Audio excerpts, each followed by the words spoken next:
Welcome everybody to Aeon Byte. Welcome on this Saturn day to our live stream. So good to see everybody. And yes, not only are we streaming through YouTube, but we're also streaming through Rumble and Rockfin. So check it out. In fact, go there and subscribe because YouTube has been in a very censoring mood lately.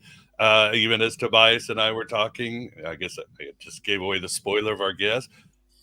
When you start talking the truth, the archons will come down on it, and they've been doing that, especially in the major platforms like Facebook and YouTube, just not liking a lot of the stuff. But so it is today. So, but without further ado, Tobias, it's been, as the song goes, it's been a long time since we rock and roll. How are you? And thanks for coming back. Well, I'm okay, coping as so many are these days. I I won't go on about my story. I'm sure that everyone's got a story of how they're coping. But yes, these aren't the greatest times to be living in some ways, but they're the only times we are going to be living in at this time. So we better make the best of it. Yeah, as Philip K. Dick said, if you think our universe is bad, you should see some of the other ones.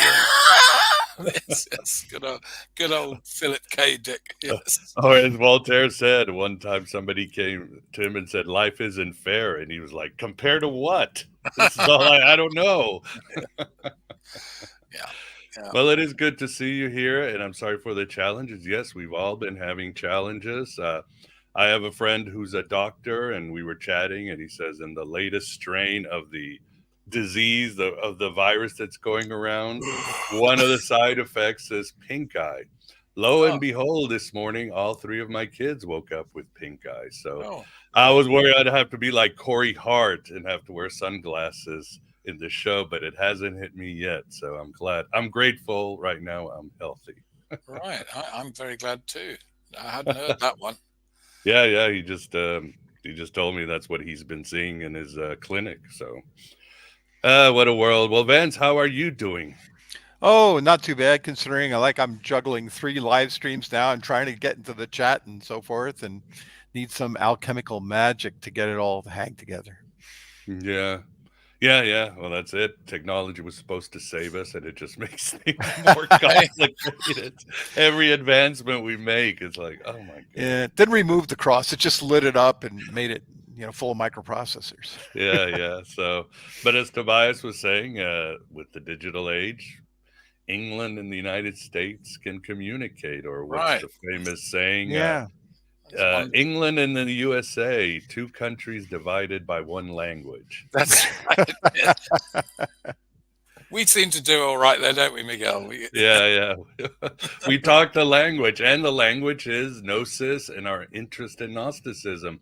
So Tobias is here today to talk about his new book, which I really enjoyed, goes deep into the history of alchemy, the essence, the possibilities, so much Gnosis. The book is The First Alchemists, the spiritual and practical origins of the noble and holy art. And we will be talking about that on this Saturday. If you have any questions, please super chat them so we can separate them. We'll try to get to them. If you're on Rockfin and you donate or Rumble, we'll do our best. Please be patient. Again, a lot of shifts lately with the censorship, so we're trying to pivot where we can get the show out to everybody in a fair way, and you can get your gnosis. So, I guess Tobias, tell us about why you decided to write this book, and I love your Gnostic insights in it. Well, The First Alchemists is my way of dealing with a problem I've had for years, and I remember you asking me many, many years ago, what were the alchemists doing in Egypt? And I remember coming up with some lines about temples and smoke coming out of them. Yeah. Yeah, and all this. And I always felt embarrassed looking back that I wasn't really sure what alchemy was, because I started my search into alchemy, unfortunately, with Carl Jung's book, Psychology and Alchemy. Mhm. First appeared in 1943 in Switzerland. And Carl Jung, I give him enormous credit as a man who saved psychology from Freud. But when it came to alchemy, his way of justifying the existence of alchemy seemed to me to take us into territory which confused the issue. I mean, and alchemy was already confused because if you look at an encyclopedia definition of alchemy, it will say the ancient science aiming to transmute base metals into gold. That you'll Mhm. find that in every textbook definition. Yeah. Uh, and then you had Jung saying, well, actually, really, it was a projection of people's spiritual experiences. And other people have written since that alchemy was really a form of Gnosticism, i.e., through practicing a bit of chemistry, you'd kind of have Gnostic insights and develop a kind of, you could move from the leaden state of material consciousness to a golden state of spiritual consciousness. Over the years, this kind of confusion, I thought, my God, we've littered the world with a confused idea of what we're talking about. So I thought, damn it, I'm going to go back to the beginning, investigate what alchemy actually is from the earliest documents, and see what happened. And it's been a work. I couldn't have written this particular book if I hadn't done all the other work in the past, in a way. Mhm. Um, because I had to get through so many illusions and concepts that people have about alchemy, and I'm sure you have them, Miguel. And no offense, I'm sure you. I hope when you read the book, you began to say, "Oh yeah, well maybe I'd missed the point there," because I was Yeah. feeling that when I did the deeper research. So the book is to find out what we're really talking about. The first thing we got to say, let's put this straight to people, is the word alchemy is in many ways a total misnomer. It's by using the word alchemy as opposed to chemistry, we have mythologized what alchemy actually is. Alchemia is simply the Arabic for the Greek kumia or chemia, which is the old word used in the first centuries of the Christian era for metallurgical chemistry. And Mhm. what we're really talking about, the origins of this thing, is metallurgical chemistry. They were making dyes. They were making dyes to give the appearance of gold or the appearance of silver or the appearance of lapis lazuli, or to make little stones look like emeralds or little stones look like diamonds, or little stones. That's what we're talking about.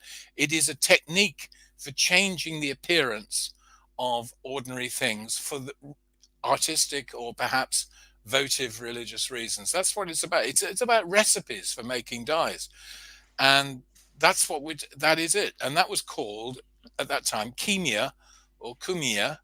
It varied, which seems to, as far as I can tell from all the evidence, we're talking about the art of roasting or the art of heat. We're Mhm. talking about things that go black because of heat. If you leave something on your cooker long enough, it goes black. Or overheat something, you get carbon.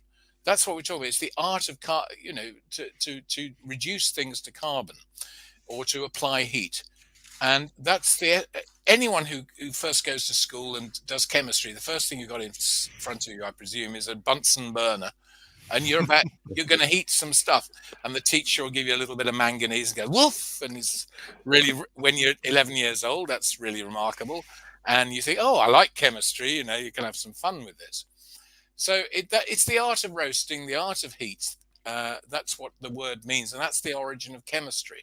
What happens to substances when you heat them up? Or indeed, you could extend that, what happens to people when you heat them up? Burnt offerings. Burnt offerings.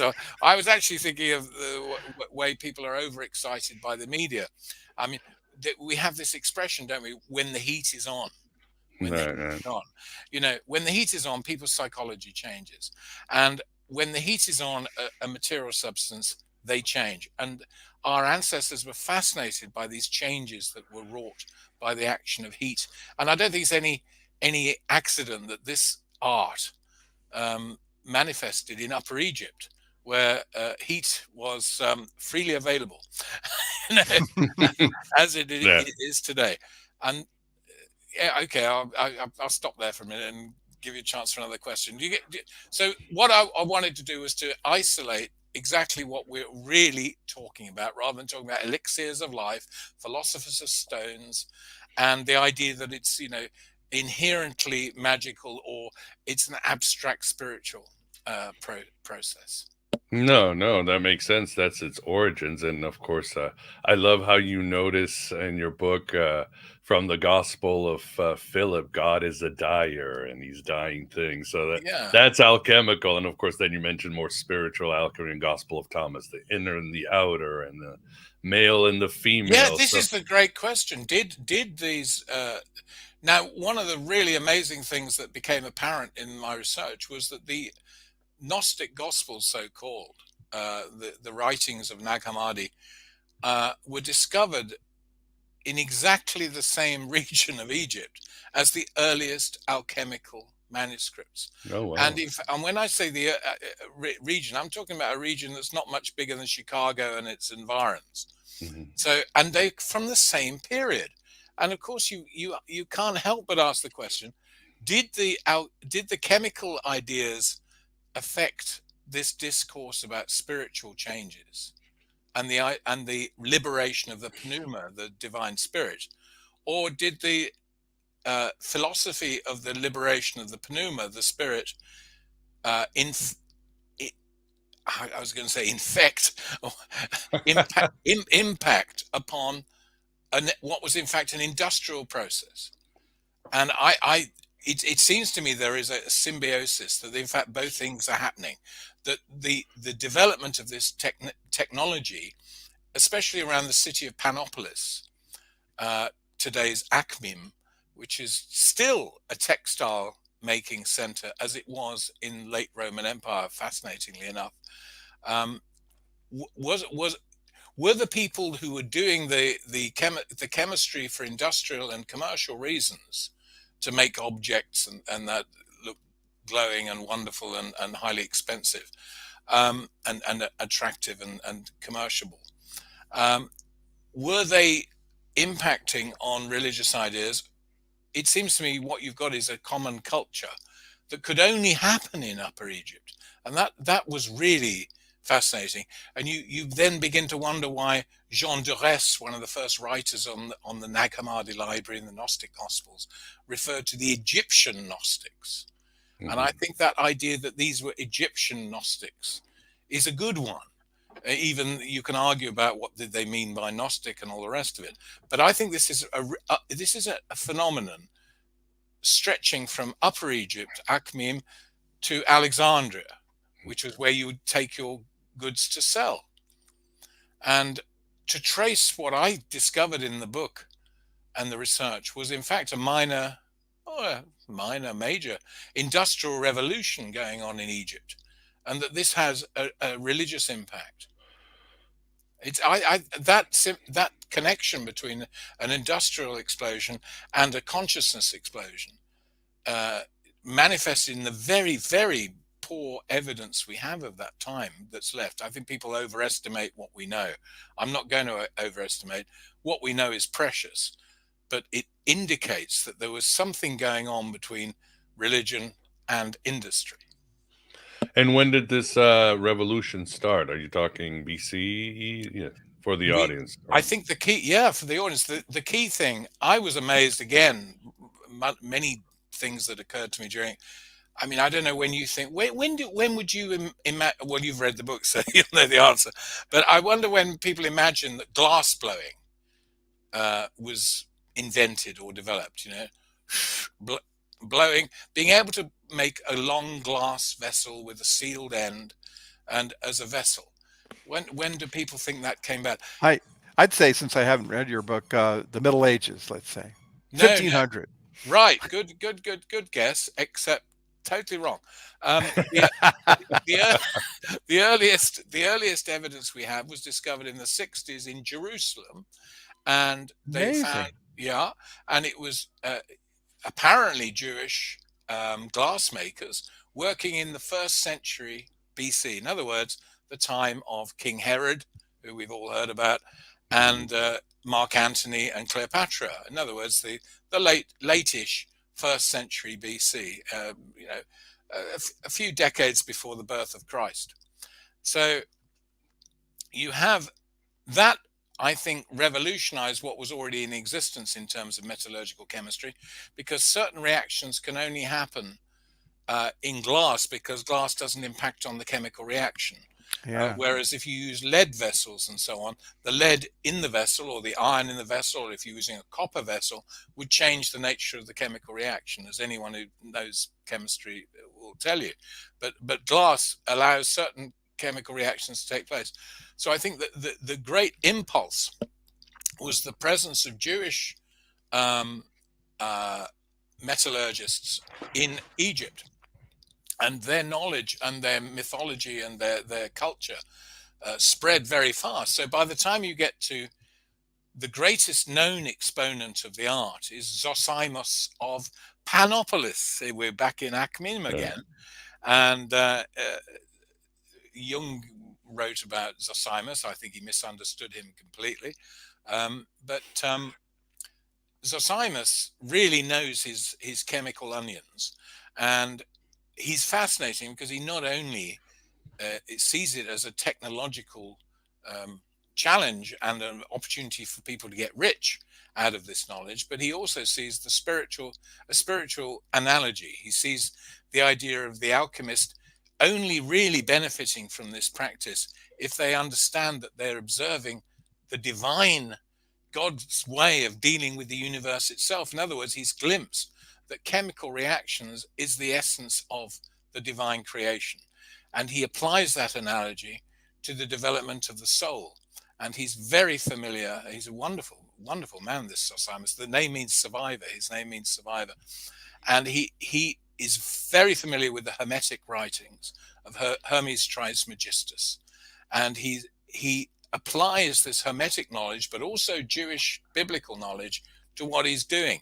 And this combination of this syncretic combination of some Christian ideas, some Gnostic ideas, some straight Hermetic ideas, plus technological ideas in one man's approach to chemistry, metallurgical chemistry, is unique and totally changes in historically the development of the art. And so I to rediscover this lost figure, in many ways lost figure, Zosimos of Panopolis, is another of the great discoveries that I made while investigating this. Yeah, it's wonderful, your passages. But at the same time, you talking about his worldview. How did Jung, would you say, misrepresented? Because a lot of his cosmology is straight up Gnostic. I mean, it's almost like he's got the secret book of John in front of him. He's got the book of Enoch. You know, where does science come from? As you say, it came from rogue angels. Well, so he does have a very Gnostic worldview, as syncretic as he is. You're talking Zosimos, not Yeah. Jung. You could have been talking I'm about saying, Jung.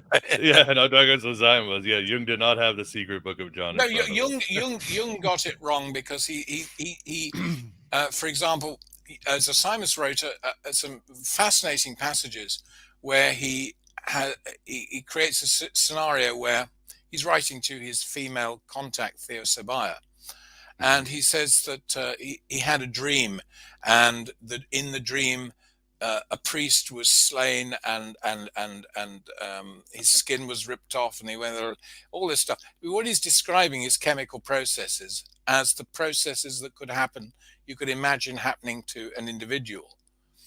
Now, Jung took these passages as being the records of actual dreams, and of course, being a psychologist in originally the Freudian school, he thought that that Zosimos was revealing his unconscious, and he then develops this whole idea within psychology and alchemy that the alchemists were sort of in some way fooled by their own psychology, i.e.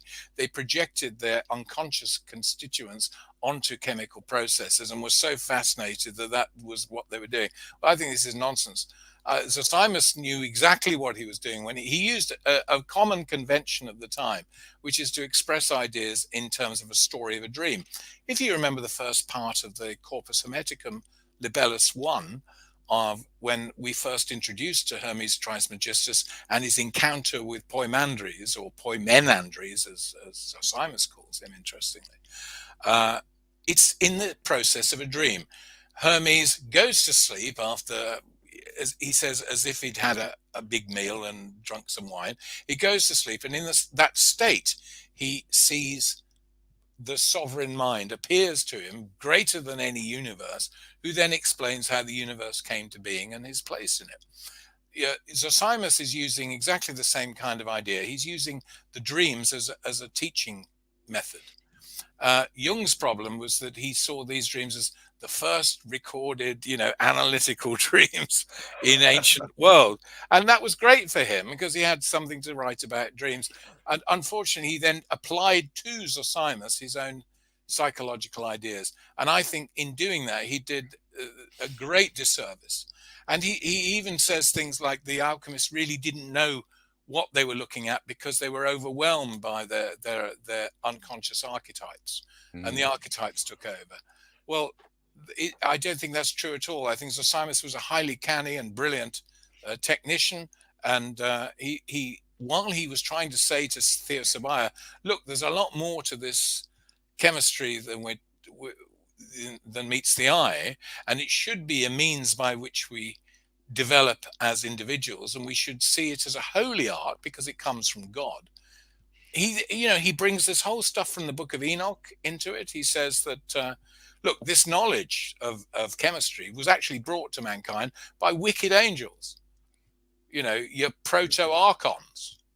The wicked angels of the book of Enoch have brought this knowledge, but while they perverted it and gave it to the priests and the world as a power which they'd stolen from heaven, nevertheless, the essence of the art came from heaven. And for that reason, Zosimos says it is holy and must be respected.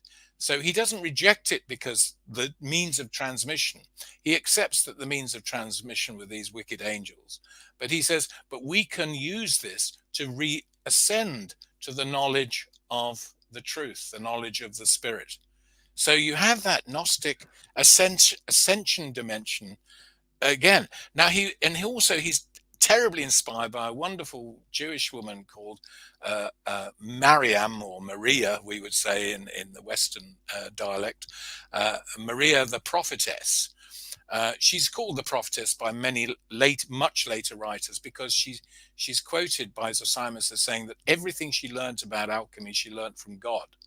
So she thought that by teaching the processes of metallurgical chemistry, she was expounding a divine revelation. And this also affects the whole dimension of the way alchemy is treated in later years, especially by theologians, monks, religious men, and probably people like yourself and me too, Miguel, which is we land on the idea that it's a symbolic system for the improvement and dimension of spiritual growth. Yeah. So all this is happening in the 4th century, which is a period of extraordinary turmoil in Egyptian history, and to recover that evidence and put it in geographically and archaeologically in the right place was the thrill of the book. And when I reread it in the last couple of months, not having read it for quite a while, I was really struck that I think we have hit gold. We've got chemical gold. We've got yes. I think we got now a path to really understanding alchemy, which I felt was always lacking, which was a practical and sensible, rational story, as opposed to too much symbolism.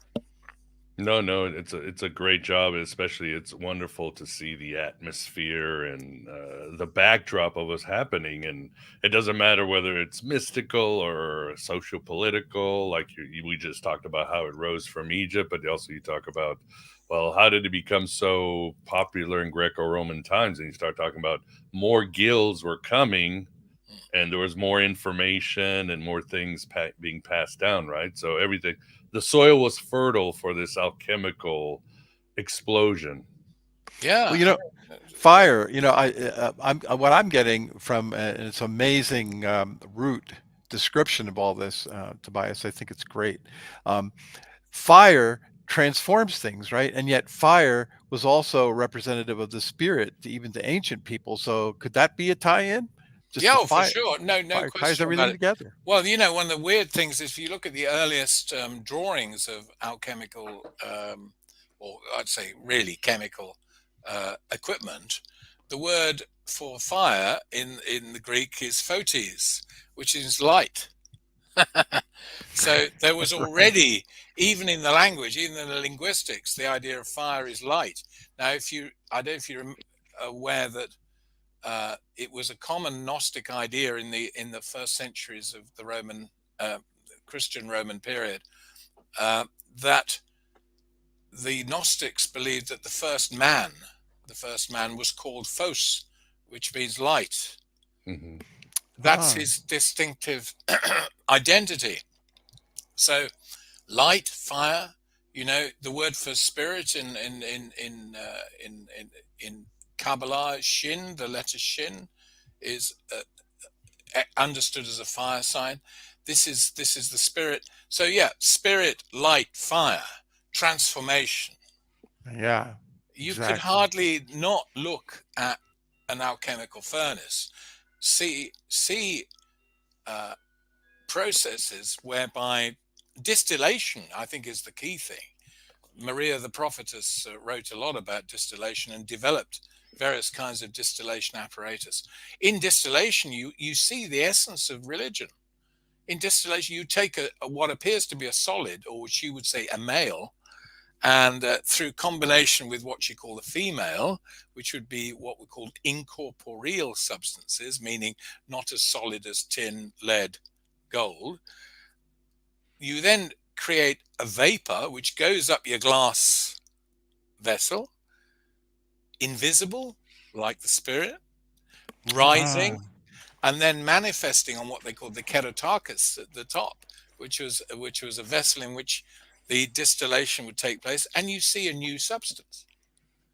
Now, if Paul had known about this, he wouldn't have talked about the spirit. He talks about the seed going into the soil, coming off a tree, and it appears to die, and then you get a new tree, and he uses an analogy of resurrection.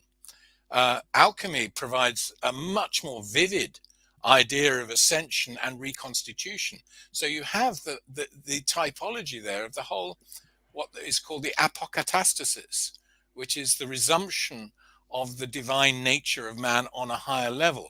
So in the world, he's corrupt, but through purification, through the process of fire and the presence of light, this the male and female are joined, to use Maria's typology, which you also find in the Gospel of Thomas, unless the male and the female, Right. rises through thing and becomes a new thing. Now, look at your Acts of the Apostles, early chapter 1, where Jesus, the ascension, what is it? A cloud removes him from their sight. Now, if you know your Gnostic symbology, the cloud is the body. So the corporeal nature of the disciples are unable to understand what's happening. But meanwhile, Jesus is apparently rising. You'll have to read my next book to the answer to where he rose from, but that's another issue. But he apparently rises, right? And it's a cloud that removes him from sight. We're talking about the vaporization of the Messiah here, and his reconstitution at the right hand of God, whereby he will come to judge the quick and the dead. Alchemy gives you not only the symbolism, it gives you the actual process.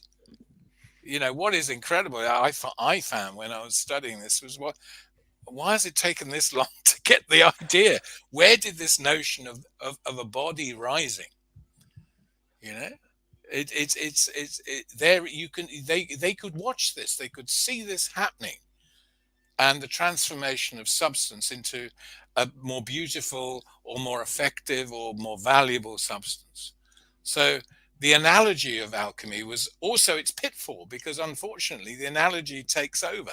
So by the time we get to the Middle Ages and the Renaissance, it's the analogy of the industrial process that becomes the only significance. It's all about rising to a higher level, and they've lost the contact with industrial process. And that comes back, of course, in the 17th and 18th century, when you get the emergence of what we call modern science or modern chemistry. And then the actual process itself is starting to be studied again. But it would be a great mistake to think that the early practitioners were not, in fact, there. The early practitioners are interesting, especially 2 or 3 of the Zosimos. There was also an Egyptian woman called Cleopatra, and it's very interesting. The female role is very strong in this, as you would expect in a context of textile manufacture and ornamental manufacture. The women are important. All these processes were called recipes. Again, we're into cooking, you know. Right. Yeah. All right. I like John Lennon would say in the studio, well, now we're cooking. That's the alchemy. That's the alchemy starting to happen. And we are talking about cooking. As I say, it's the art of heat. What about alcohol, though? Did they distill Well, alcohol? alcohol is an Arabic word for exactly that. Alcohol is straight chemistry. Yeah. As of course it is. What else would it be? You know, and producing, you know, spirits. Spirits, the very word. See? Yeah. Where That's what I does was that going come for. from? Where's that? I've got this silly bit of stuff on my thing. It's attached. It's really annoying me. It's just, Oh, I just know. Yeah, I did not know. I that. know, but some people say, bloody hell, I don't mind listening to Mr. Churton, but I can't stand to see that silly bit of But you know, anyway, yes, of course you've got spirits. Everyone buys a bottle of spirits. But how many people realize that it's called a spirit because of the chemical and alchemical background? Alcohol, of course, is an Arabic word. Al is just Arabic for the, you know, the definite article. So alchemy, the chemistry, that's all it means. Alchemy is the chemistry. That's what it means. The confusion comes because al is also the Semitic root for the word God, who is, of course, the great definite article. Yeah, indeed.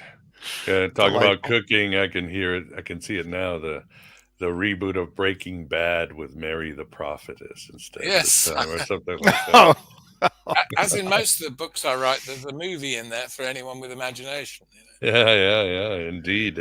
But Tobias, this idea of the spiritual or the process of individuation or rising up to the spheres, when people are going, well, is it spiritual or not? Is that sort of a red herring? Because if some have said, and I don't know if we've discussed it, but when we talk about the consciousness of ancient man, everything was spiritual. Whether if you were tilling the soil, the gods were with you. If you were, as I said, if you were going to war with another country, it wasn't you fighting, it was the gods on top kind of moving the pieces. Everything to ancient man had to include the gods, right? There was no separation of state and religion, if you know what I mean. I think that's one of the really important legacies of the whole history of alchemy, which science chooses not to understand in general, and religion chooses not to understand it. It's in the hinterland with our Gnostic aliens. Is that, of course, to the first century or second or third century Egyptian chemist, there is no fundamental distinction between matter and spirit. It's not a fundamental. The matter comes from the spirit and relates to it and responds to it, and what happens on Earth is of import. They were aware there was a higher level than the level that human beings are stuck with. But that's not a complete sundering. Now, unfortunately, in our world, we have completely sundered since Descartes, at least. We've said the spiritual really is such a separate dimension, we don't even need to consider it as science. And the spiritual person has said, well, I don't really want to consider science. So you have this duality in the world today of people who are either think they're all spiritual or they're all material. I'm a material girl and all that. And but the fact of the matter is, there is an unus in alchemy. There is an unus mundus. It's one world. You know, you can't separate matter and spirit. And one of the tragedies of the late Roman Empire was the development of what's called encretism, from which all our churches suffer the effect of, which is that the body is the enemy and it must be fled from. And because sex is based on the body, the flesh, and so on, that's the road by which man is tempted into hell. And if we can separate ourselves from it, then we have a better chance of getting to heaven. I mean, this is basic dualism. You can even take it further than that, as I think the Cathars and the Manichaeans did, which is there's an ontological separation, absolute separation between matter and spirit. But in the alchemical process, you have a constant interplay of mind and matter, and that's very much a characteristic of the Hermetic writings, which I know you like very much. Yeah, indeed. But it's more of, I mean, we're not talking pantheism. It's more, and correct me if I'm wrong, it's more of the idea of correspondence and as above, so below. What I do on earth is reflected on heaven and vice versa. We're all working together, if you know what I mean. Gods, humans, nobody's more important. Yeah, I think so. I mean, otherwise you'd have to say that God, well, you'd have to be with the radical Gnostics, I suppose, the Apocrypha of John, and say that the creation was an abortion. It was an unfortunate, it's an unfortunate accident or, perversion.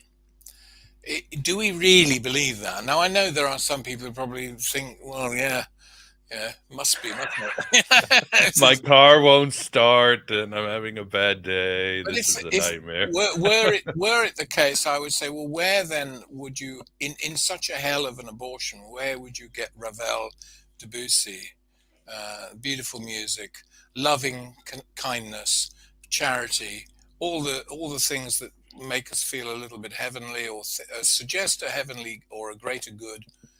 Well, the Gnostics would say this is the essence of Sophia trapped everywhere. There is holiness. The world is holy because of the sparks of Sophia that are everywhere. Yes, I think that individual souls are definitely divorced themselves from the unus mundus, but they are not in reality. You only have to show them that they're part of it, and then they experience what we commonly call repentance, and say, well, my life does matter to God. I cannot live as if I'm not part of the whole thing.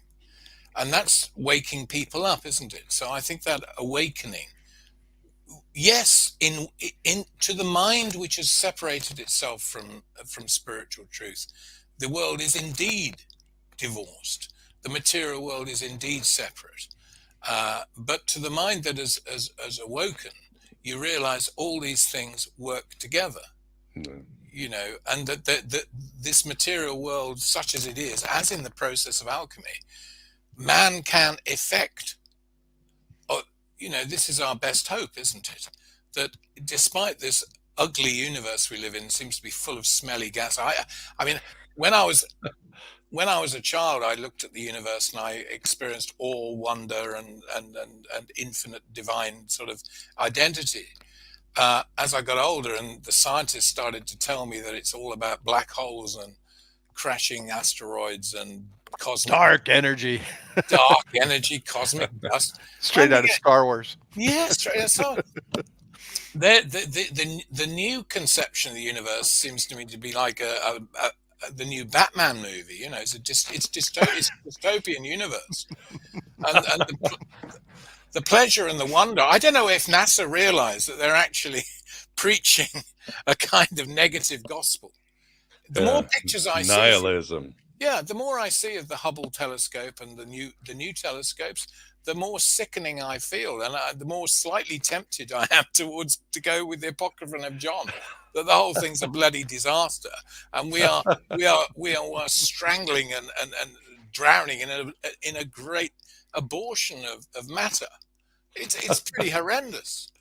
Tobias is going to get on a TARDIS, go back in time, open the door, and tell the Sethians, "You were right. You were right."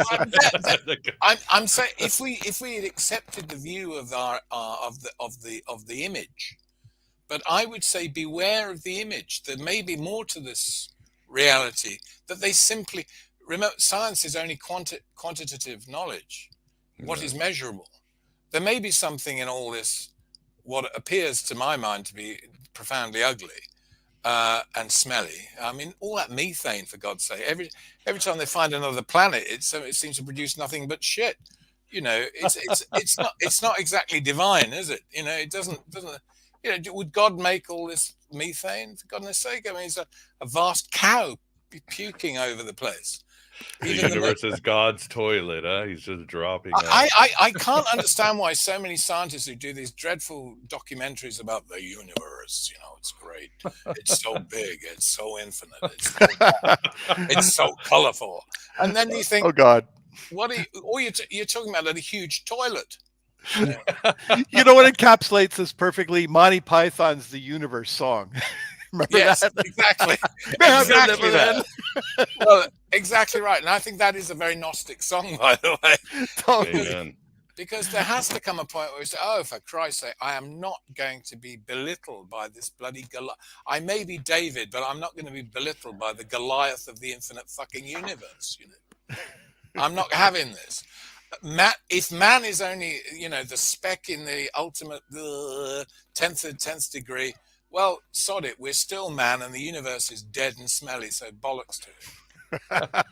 But I think a Gnostic priestess, I think she might be from Thelema, but she had a great line, and she said, "Gnostics didn't hate the world; they hated false worlds. In other words, our perception is what's wrong. Like the Gospel of Truth says, or the Gospel of Thomas, we've gotten warped, and if we would just clear ourselves and look behind the veil, we'll see Eden all around us, the kingdom of the Father." I strongly believe that is a healthier road to take, because the more materialism I get through the so-called science and the media, the less there is to believe in anything. You know, it's the same.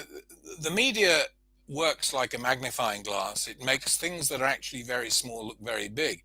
If you keep portraying Vladimir Putin or Biden or anybody, pop stars, the Kardashians, what the hell, if you make them big by projecting them and magnifying them on a screen, you have distorted the reality, because they're not big. They're just people like other people you pass in the street. They're no different at all. The first thing my dad taught me was, you know, you're the equal of anyone unless you don't think so. Well said. And, you know, eventually you'll realize you may be more than that. But you have to find it within you. Yeah, it is the image of the universe that I think the profound Gnostics were talking about, that we are enslaved by a kind of image. And I get that looking at Andy Warhol's very interesting screen pictures of Elizabeth Taylor, where he realized that the world was creating icons which had no religious value, but in fact have a kind of pseudo-religious value.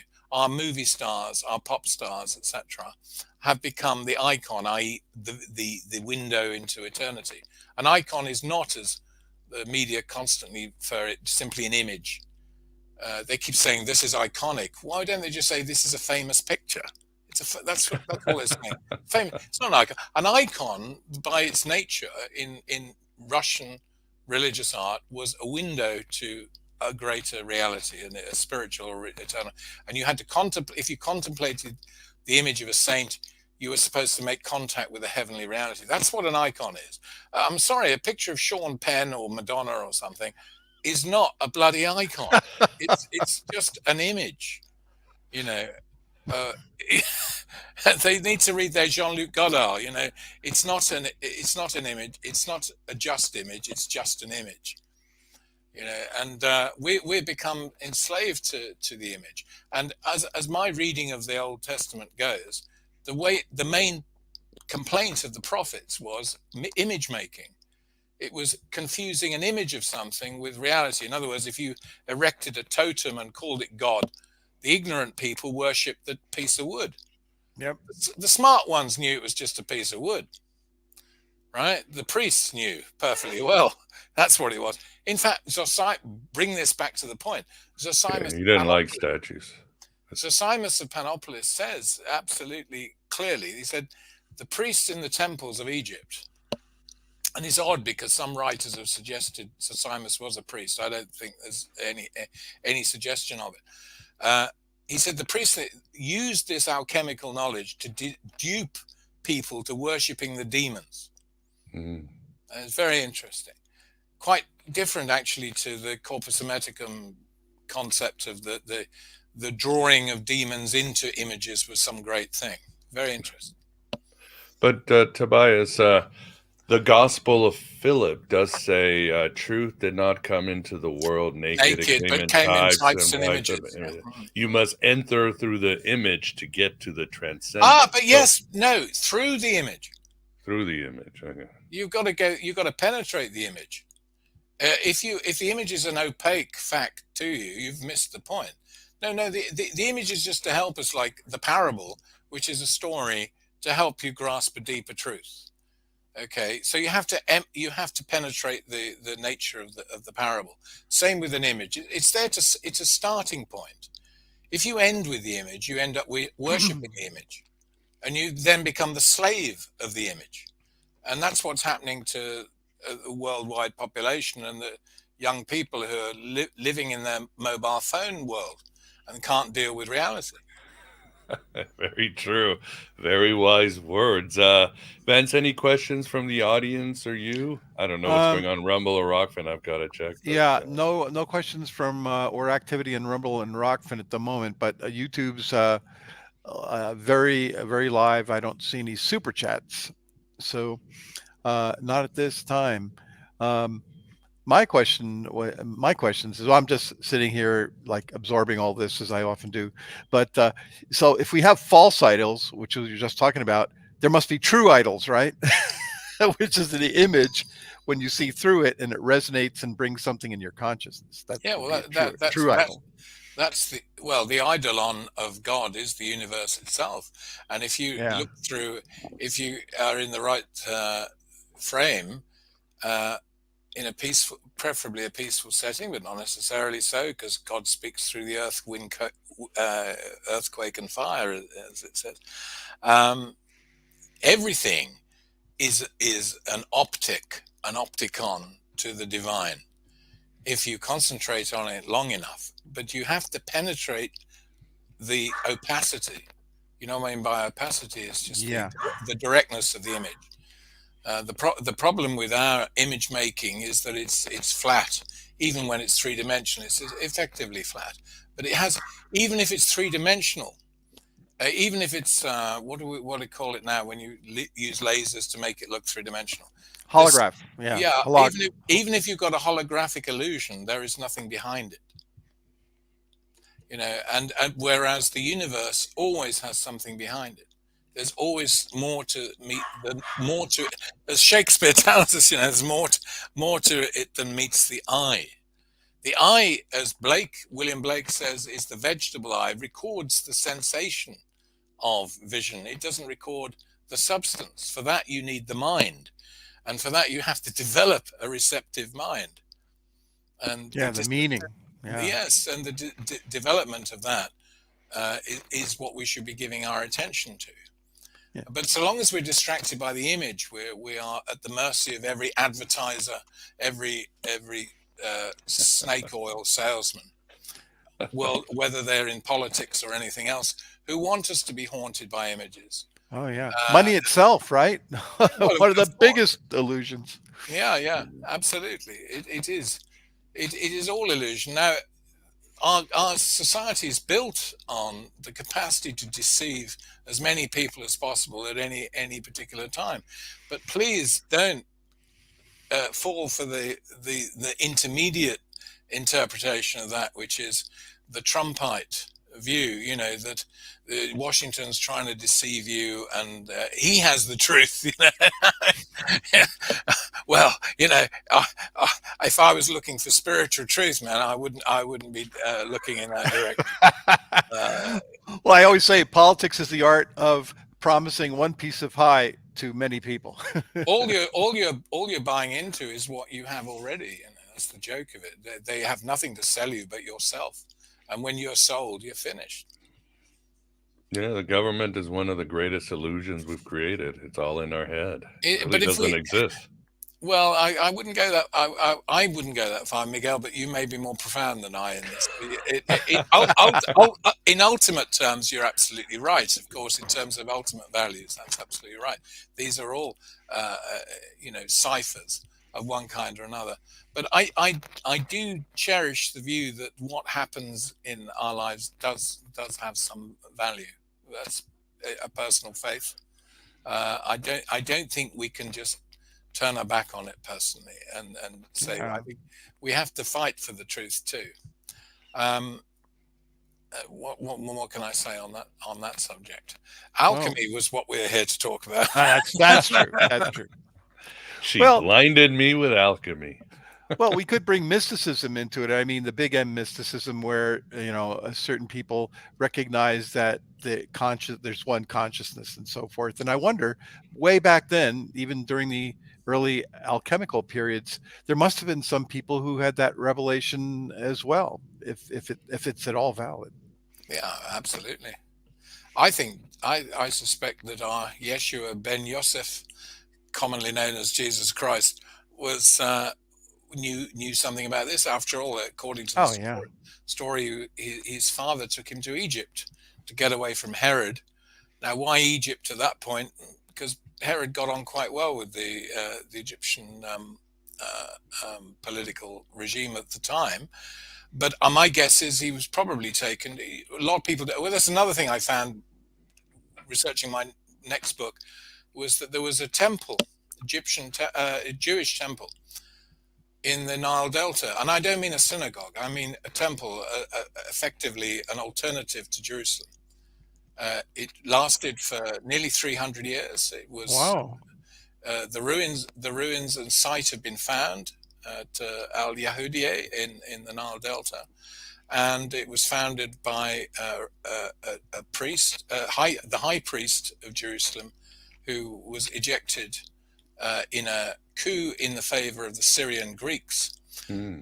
in the 2nd century BC, and he went and founded a temple. Josephus writes about it in 3 parts of his books, and it was destroyed by the Romans in about 73 AD, I think shortly before Masada. But there it was. I think there was another Jewish temple. Now, the place of that temple, I'm speculating, had a very deep effect on the promulgation of the Book of Enoch, which is in my next book. But I think that the Jewish presence in Egypt is critical to the development of alchemy in the 1st century BC and the subsequent centuries. Oh yeah, very much. That's my next question to sort of bat around, but it's the stew that happened in Egypt because obviously Zosimos is drawing from all these traditions. We know that the Corpus Hermeticum is indebted to the Book of Genesis, and I like how you call it the Judo-Egyptian or the Greco-Egyptian. This amazing, I would say, one movement or constellation where Neoplatonism and Gnosticism and Hermeticism have this Venn diagram. And I call them the spiritual off-worlders, whether it's Jews taking their chariots or Gnostics and their flights through the spheres or Plotinus standing in front of the one. It was a very dedicated movement. And it goes to my question, and what do you think? Because when people are trying to figure out the origins of Gnosticism, I'm always like, that's another red herring. That's the wrong question because Gnosticism never started. It was all part of this continuation of the Egyptian mysteries that sort of, kind of had different avatars, Neoplatonism, Hermeticism, Christian Gnosticism. What do you think about that? It's really the Egyptian priests who might have been going out of style or crushed by the Romans decided we're passing this on to the next generation, but nothing began and nothing ended. I think religious movements tend to start out of begin from external pressures, which create internal pressures and reactions within the indigenous host. And it seems to me that the familiar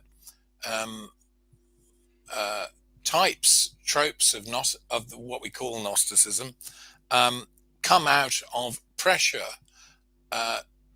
which is brought to bear on indigenous beliefs in both in Syria, Palestine, and in Egypt. And it's a way of justifying a belief when beset by philosophical questions which hitherto had been either suppressed or not familiar. So you get a development. So it's quite obvious that the Gnostic itinerary is syncretic, highly syncretic. You can feel within the Gnostic writings that you have the presence of a traditional Egyptian belief in a magical universe.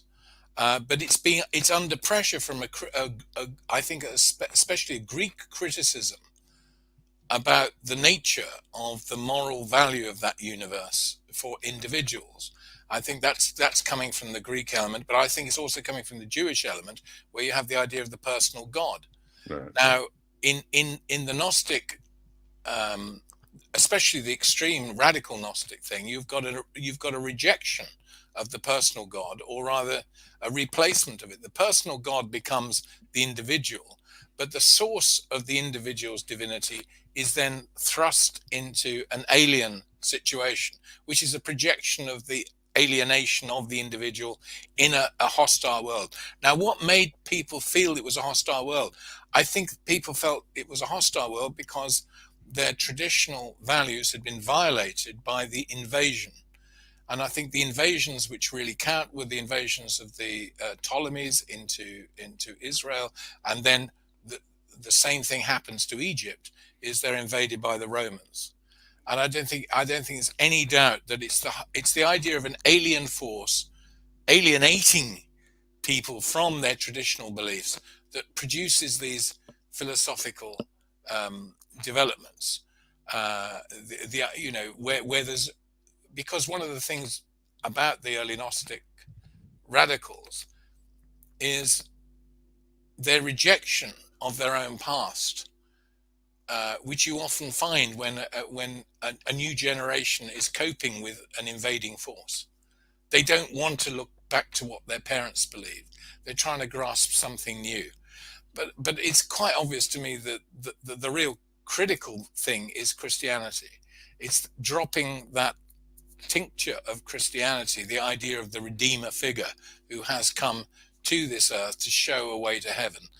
That kind of crystallizes all this rebelliousness and leads a few people like Valentinus to create a pictorial philosophy of how the universe could have got this state and what the way out of it is. It is a huge step. I mean, Hans Jonas, who I met on several occasions, regarded the Gnostic phenomenon as the first ever time in history that we know where human beings felt alienated from nature itself. And he said it was a world historical event, and he saw it because he was trained under Heidegger at Marburg University in Germany. He saw it as the first existentialist rebellion. It's man saying, "Oh hell, what am I doing here?" You know, all religion before had been to justify the acts of nature as being the projections of God or the God's will. And the Gnostics are saying, no, we are in some weird way superior to all these natural forces, because we can see that they are blind. They are without moral value. The flood and the wind and the earthquake come without any moral force. Rather different to the Old Testament view, which is God sends the Assyrians, God sends the earthquake, God sends the rains, God sends the punishments on the Egyptians. And in this Gnostic ambience, they're saying those things are completely alien to us. We're not from that world. What are we doing here? You know, we don't belong in this world. Now that's the radical Gnostic situation. They alienate themselves from the world. Now, in that same cooking pot of ideas, in the crisis of Roman domination of the world, you also have the Hermetic view, which is, of course, as we all know, much more ameliorative. The body may be separate from the world, the spirit may be separate from the world, but the body is very much wrapped up in it. And anyway, the world has divinity in it if we could but see it.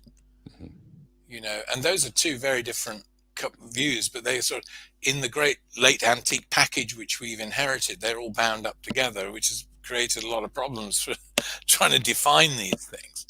But they were all part of the same. Well, it was a confused era. And if you look at the politics of that era, you can see the enormous confusion. In fact, I still think one of the great problems of trying to understand our origins of our religion is that it was born out of confusion. Out of chaos. out of chaos and tragedy, despairs, and all the rest of it. But I still have the view, by the way, that the main Gnostic writings, like you mentioned, the Gospel of Philip, Gospel of Thomas, Apocryphon of John, I still think they came from a very small number of people, mostly in Upper Egypt, I suspect. And I think they were like the Monty Pythons of their time. I think they were very smart cookies, but they were I don't believe they were the idea of a Gnostic movement, I don't accept. I think this was actually cooked up by some smart guys. Well, as you write in your book, there were probably hermetic lodges. There were hermetic lodges. As April Deconic, there were probably different, just lots of lodges, just like alchemical shops. And you showed up, you learned, you had an experience, and then off you go to, do whatever. Why couldn't they have been like us, in the 60s or 70s? Was there a spirit of relative anarchy abroad? Was there actually an explosion of humor? You can't tell me you could write the Gnostic books without a sense of humor. The satire and parody, for sure. They are satirical. I mean, they're taking on the big issues of conventional religion and trying to make nonsense of them. I mean, they're still subversive for that characteristic. Different kind of subversion to the letters of St. Paul, for example.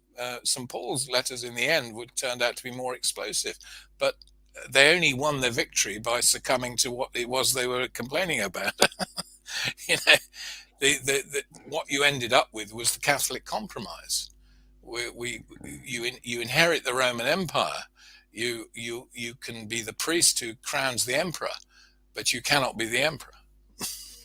Yeah, and you're right. I mean, today in our circles, we can use words like archon and demiurge and all that, but forget archon was a position of Roman authority. The demiurge was a holy being.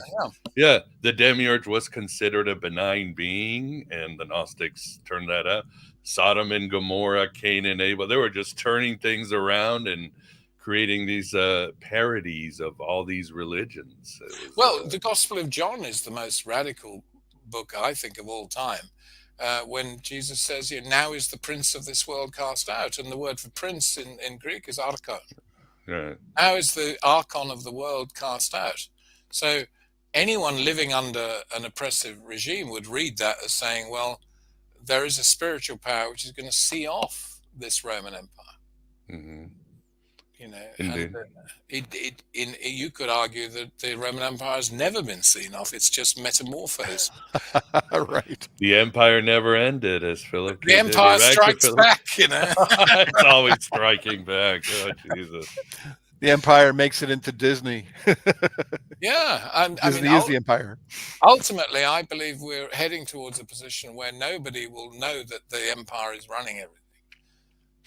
There will be no way of knowing it because everybody's reality will be the empire. Fragmented. Yeah. And then we'll have new Gnostics who are going to be sent to Siberia or vaporized. Yeah, again, nothing has changed. Beware of artificial intelligence. The real thing is dangerous enough, but once you speed it up, that's it. No, we are. The old conflict between the free spirit and the nature of the world is sadly a live issue. The Christian gospel tells you that all this was settled remarkably at Golgotha in 37 AD, as I would date it. I think not. I don't think Jesus's ministry was the success that Paul tried to make it into. I'm glad it happened. I'm glad we have the incredible legacy of a challenge to the power of the world that you get in the Christian message if you perceive it historically and with due humility, and don't become a bigot and so on. But I'm very glad of it. But was it a success? No. And that's why, otherwise we wouldn't be having this discussion, would we? We would be strumming our lyre in adoration of the one. Well, maybe it was a success only on a spiritual level, because it did carry forth the golden rule type, which is really mystical. As I say, we have everything to thank the legacy of it, but was it the wrapping up of the old world and the destruction of evil? Certainly not in the material world, right? Where's that third temple, right? Where's the temple in Jerusalem that was going to be rebuilt? Yeah, I don't know. Probably in Wall Street. Yes, you will own nothing and you will be happy. That is our commandment. Very, very cool. So as we get to the end, Tobias, what else do you want your reader to get out of your book beyond what all authors want is the truth? Because again, you do talk about medieval alchemy, Enlightenment alchemy. You talk about all the great figures. I'm telling this for the listener. He's got all the great figures from Bemet to Albertus Magnus to all these figures, and basically the arc of alchemy. Is alchemy important today? Well, no, we're drenched in metallurgical chemistry. You can't step into your car without seeing the development of plastics and polymers, and our entire industrial process is a fulfillment of Zosimos's belief that this knowledge would transform the world and create huge fortunes for those who knew it. Alchemy is not in any way dead. It's still turning lead into gold. Anyone who pays, over the odds for a car has turned base metal into somebody else's gold. Your cents and your dollars, add up to massive fortunes in the Detroit Archons, and so. Not to mention the illicit drug trade. I mean, talk about turning a few dollars of chemicals into millions and billions of dollars. Exactly. Yeah, Breaking Bad, cooking. Chemistry. Don't let anyone tell you alchemy is some remote subject of history or theology. Absolutely not. Alchemy is the trick that capital embraced the moment they saw the buck. That was always in it. They also have to contend with the fact that they're carrying dynamite of another dimension, but it only requires people to see that, and you'll start to, you can then challenge your archons. But it can be spiritual, do you think? I mean, for example, Tobias, Well, I live close to the Theosophical Society in Wheaton, and I know people who actually do traditional alchemy over at the Theosophical Society with the, Mary the Jewess and all that stuff. And they feel at the end, they feel enlightened, released. I'm very happy for them. It's a ritual, though, right? It's just like a ritual does have value. Okay, but that's what it's like performing the plays of Shakespeare without understanding them, isn't it? Yeah, that is true. You gotta know the whole full context. Good point. Yeah. The thing is, we need new Shakespeares and new alchemists. Indeed. I don't like historical reconstructionism as a kind of. I think now is the time. I mean, that's why any true Gnostic today cannot possibly avoid the concentration of thought from time to time on the Beatles. I don't care what anybody says. I don't care whether you like the Rolling Stones more, or Pink Floyd more, or Black Sabbath more, or Led Zeppelin more, or I don't know, whoever it is, Puff Daddy, whatever. It doesn't matter. The fact is, the Beatles were the greatest alchemical phenomenon since the Second World War. without any doubt. They changed minds. That's the difference. And the alchemy we're looking for is the one that releases the spirit, not for 5 minutes or 10, that actually fundamentally transforms the world. That's what alchemy is about. I mean, this is about transforming the world at the highest level. It's about releasing the potential in matter, not becoming enslaved to matter, but through understanding, releasing it. It's the art of change. In that sense, it is magical. In by definition, in the true sense of magical, if the art of causing change in conformity with will. At the moment, all the science has been bought up by people who have no interest in the spiritual dimension. That's the tragedy. And I would want to promulgate the view of that Zosimos of Panopolis is one of the greatest teachers for our time, because he was saying you can use this technological knowledge to get enslaved to matter, or you can use it for releasing the spirit. One hopes that Jerry Zucker or Elon Musk will have a revelation and realize that the powers at their disposal could be used in a considerably better way than projecting their personalities. Well said. I love that. The potential of matter. That's a great way to go through life. And yes, the Beatles, without a doubt, so much alchemy. Although I would counter that. What did John Lennon once say? Before Elvis, there was nothing. When he heard Heartbreak Hotel, John Lennon felt he had finally been born into the universe. Same with George Harrison. So I wasn't trying to make the ludicrous case that they were messianic in the sense of had an original thing. It was just they were more famous than Jesus, of course. Yeah, alchemy.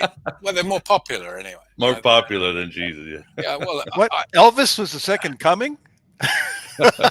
Exactly. I wouldn't want to. No, he was talking about the state of British culture in the early 50s as being very dull, and the entertainment that was on offer was very sort of safe and controlled, and that's what he meant. Before it was nothing. He just put that in his usual colourful way, the way I do. Try to condense a book into a line. Yeah. John Lennon being colorful. People shouldn't take his logoi, as sort of statements from God or something. That's ridiculous. he would. I think he said in one of his last interviews, "Do you really think I go round all day thinking to myself, imagine there's no heaven?" He says. He didn't. He wasn't. He was just. It was what it enthused him at the time. Like any artist, you're enthused at the time, and he wasn't trying to give people a gospel. All it shows is that people are so desperate for a gospel that they'll take anything. Yeah, but then they take it literally, and they take it literally because they haven't gone through the use a phrase of Ringo Starr's, the metaphaser. They don't see these things in their true perspective. It's very hard, there are people who are born with wisdom. There's some people acquire it through hard experience, and there's some people who never get it. And there's nothing you can do about it. Yeah, they don't go through the image into the truth. They don't go through the image because it's too much like hard work. And you got to look inward, which is the hardest thing to do. It's for sure. The truth about yourself is always very difficult. Yeah. Very difficult. It's much easier to say, "Oh, I'm part of this group," or "I support that." What's your support? What's it mean? Who are you? Well, everybody else is doing it. My family's done it for generations, so I'll Really? just do it too, and don't upset the apple cart. In politics, it means you support the one who's going to charge you less tax. There you go. I saw a Facebook quote relevant to this, which is, "If you haven't examined your own beliefs, they're probably somebody else's." I heard a good one from Oscar Wilde the other day. It was, be yourself because all the others are taken. Yeah. That's good too. Brilliant. Great. Awesome. Well, we are at the end. First No, of all, not already. I guess, Tobias, the usual people can find your book at the usual suspects. I'll have it on the show notes, a link to your book. Tobias Churton, I'll have your website. Anywhere else you want to send people? Alcatraz. I've That's been there. closed down. That's I, closed down. I spent a weekend there. All right. Yeah, they have a special program through the forestry. Yeah. No, I meant to go and have a look what they used to do to people. Oh. And they ain't gonna get out of here. Nope. Think about it. Maybe Earth is an Alcatraz. Well, I'd prefer this one to that one. Let's put it that way. Yeah. As above, so below. Yeah. And what is your next book? Can you tease a little bit more? We've got Acts of the Apostles, Jewish temples. This is quite a mystery. Well, Hopefully a murder mystery. It's full of that kind of stuff. It's the complete book on the Book of Enoch. I love the Book of Enoch. The missing book of the Bible. It really should. Yes. It is the only book quoted in the Bible that is not in the Bible. Mm-hmm. Religious book, I mean. Oh, you're excited for it, yeah. It's. I thought it was going to be the end. I often think this. When always, like any drama, you're always looking for the climax, and I thought this is going to be the one, but we'll see. But yeah, it's a big step. The working title was The Amazing Books of Enoch, pioneer of Jewish mysticism and the origins of Christianity. I want to give it an overall title now, Beyond the Universe. Yeah, well, it's because that theology seems to be so ubiquitous in the Greco-Roman times. You just mentioned Zosimos. He bought into these angels. I mean, we've been talking about Paul. Paul is telling women, cover your faces, not because he's misogynistic, because he's worried that these angels are out there, and if they see a woman start to talk, they'll want to rape her. So Paul buys into the Book of Enoch. Yes, that's very good. The Secret Book of John has its own interpretation of the book. I mean, it is so ubiquitous. There'd be no Gnosticism without the Book of Enoch. It is the key step. Once you've said there is a renegade tribe of heavenly creatures at large in the world, that's your starting point. It's the starting point of the whole concept of demonology. Mm-hmm. The whole essence of the idea of being redeemed from demons or demonic control. It goes back to this incredible text, which the Epistle of Jude quotes from as authoritative prophecy. It is the most important book in the formation of the Christian religion and Second Temple Judaism. And it has been very much suppressed. It disappeared for nearly 2,000 years. There was no copy known between the late Roman Empire and 1793, when James Bruce brought a copy back from Ethiopia in the Ge'ez language. It's a book that will blow minds. So. Yeah, and I can't wait to read it. Well, your mind's already blown, Miguel. So it's destroyed. You don't worry about it. To you, it will be ambrosia. Yeah, I mean, I even did a small presentation, and people wonder, well, why did it get suppressed? It's simple that the Book of Enoch shows us that the adults are not in charge, that Jehovah is not in control. He's not a good CEO. He's letting management just run around raping women and giving away trade secrets like science to the customer and all that. As simple as that. Islam, Judaism, and Christianity could not handle that Jehovah was not a good CEO. Yeah. It's fascinating, isn't it? Absolutely. I mean, it throws it all open. And I approach it in my normal way, which is I accept what I'm looking at and bring what I know to bear in exposure of it. I don't start with a doctrine or something I'm trying to promote or something I'm trying to suppress. I'm interested. I investigate. I want to know what the truth is. That's the whole approach to everything I do. Yeah, follow the data and see what these ancients are telling us. So Yeah, yeah, and be aware of other data as well. yeah. Well, awesome. Well, we look forward to that book, and this has been a great chat. I think there's been some good comments there in the chat room. People batting around great ideas. Oh So yeah. thank you very much. Thanks for being here. Please support the show. More great shows coming. Ironically or synchronistically, we'll be having a show on the Gospel of Thomas, show on chaos magic, and a lot of other very good topics. So first, I'll say, Vance, thanks for being here and keeping us company. Always delightful. Tobias, it's great hanging out with you. You too, Vance. You really taught me something about alchemy. I've always been confused about it, and now I'm a little bit less confused. Yeah, well, that's wonderful. Thank you. That's all we're trying to do. Exactly. Light in the darkness. Yeah. There you go. Carry Kindle on. of light of meaning in the darkness of mere being, as Jung said famously. Well, Tobias, as always, yes, I agree. It's always great to talk to you, and thanks for coming on the show as always. And yeah, Merry Christmas. Merry Christmas. Yes. Merry Christmas. Shall I turn off now? Bye-bye. Yes, to everybody, have a good weekend and good holidays, and we'll be talking soon.